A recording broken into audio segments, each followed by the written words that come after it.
Quick context. What was the Bronze Age collapse? What was the Bronze Age collapse? Let's break this down fast. Just a little setup. 12th century BC. Earth's most powerful empires. All neighbors, except China's Shang dynasty. They traded everything. Goods, ideas, culture. For centuries, it worked. Then, chaos in decades. Famine, war, collapse.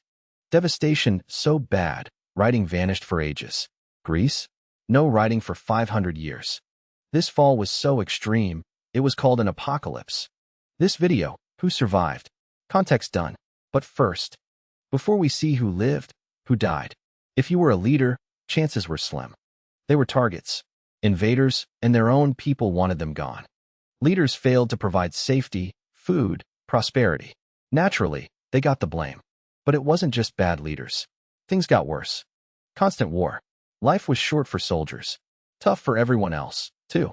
Farmers, the majority, wiped out. Irrigation destroyed, raiders everywhere. City dwellers? Didn't fare much better. Scribes? Seemingly failed to survive. No records. Butchers, bakers, chariot makers, city dwellers, most gone. No farmers, no irrigation, no imports. Cities crumbled. Invaders, raiders, or starvation took over.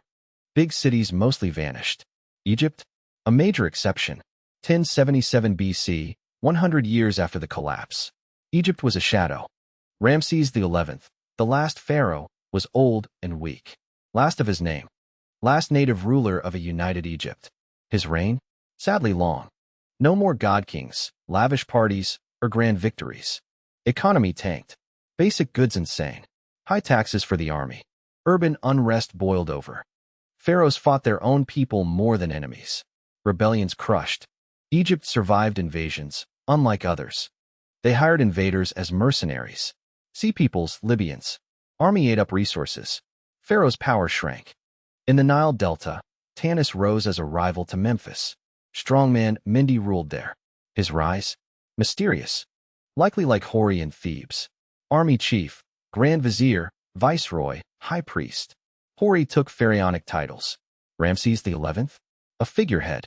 Military, state, religion, all in one autocrat's hands. Hori controlled life and the afterlife. Hori, a preview of Egypt's brutal rulers to come.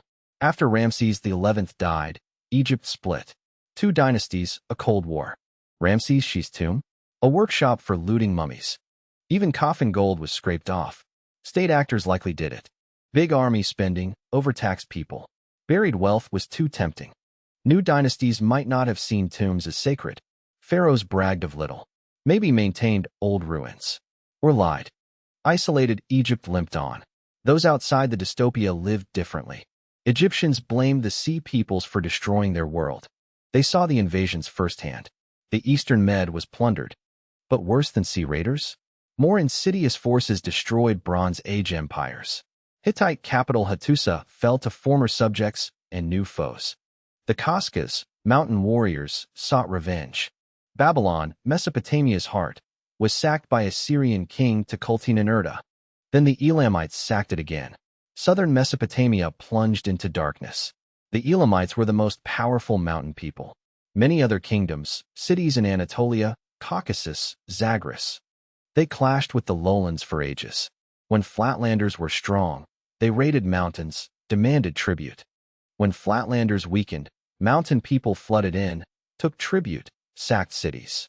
This ended with organized resistance or mountain people ruling. Like the Huns, Gutites, Kassites. Assyrians, however, beat most mountain groups. Assyria seemed set to hold it all together. Then they met their match. A people tougher than mountain dwellers, scarier than sea peoples. Assyrians didn't record their defeats. But long wars with Aramaeans, pacts with Babylon, retreat home suggest losses. Aramaeans were everywhere. Warlords took Assyrian forts. Bases for raiding. Small groups enslaved farmers. Refugees flooded Assyria. Food shortages, sickness, civil war. Nomads became kings. Many ruled just fortified towns, built on ruins. Some powerful Aramaean kings existed, but they fought each other. Never united. Constant conflict.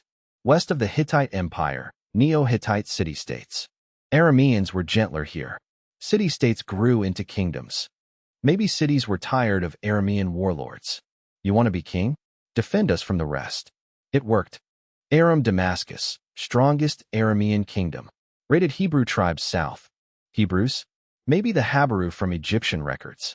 Or just wastelanders. Arameans were Habaru. Not all Habaru were Aramean. Hebrews, also nomadic. Similar path to Arameans. Became city dwellers, founded states. Levant cities thrived after 1000 BC. No longer empires' crossroads. They fought amongst themselves. South, 200+ years later, Nomads entered Egypt. Joined the army.